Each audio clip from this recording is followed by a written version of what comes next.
Андай ойлор пайда болуш үчүн мамлекеттүүлүктү түшүнгөн кишилерден куралышы керек. Өкмөт дагы, жогорку кеңеш дагы, өлкө башчысымын деген киши дагы мамлекетчил кишилер болуш керек. Мамлекетчил дегенде баягы көкүрөк кагып эле баягы мен элди сүйөм, жерди сүйөм эмес. Мамлекетчил инсан деген государственник. Мамлекетчил деген инсан мамлекетти башкарууга, мамлекеттик структураларда болууга өзүн өзү даярдап, биринчиден табияттан ары жагынан тугулган, экинчиден өзүн өзү окуп, ошого даярдаган инсандар. Государственник деп коет. Бул мамлекетчил ишмер инсандар, алар туаса болот.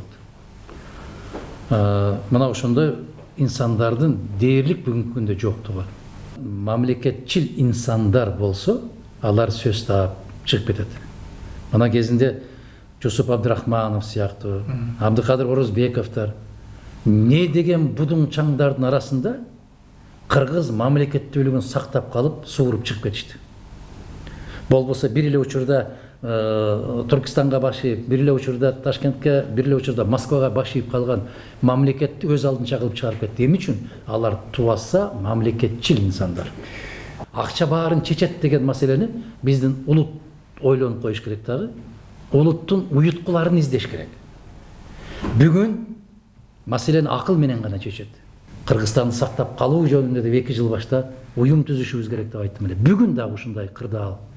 Бүгүн Абылгазиевдин колунан балекет келбеген өкмөттү бул Жээнбеков үчүн эле керек. Өлкө үчүн кереги жок өкмөт.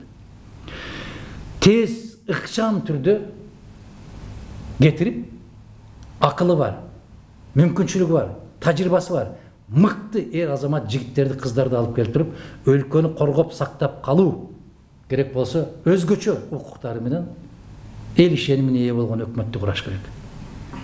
Жээнбеков мени сактап калууга деп кыйкырбаш керек. Улутту сактап калыш керек бүгүн. Мамлекет өлкөнү сактап калыш керек бүгүн. Бүгүн өлкөнү сактап калуу. Бул ыйламсырап отурган өкмөттүн колунан түк келбейт эч нерсе.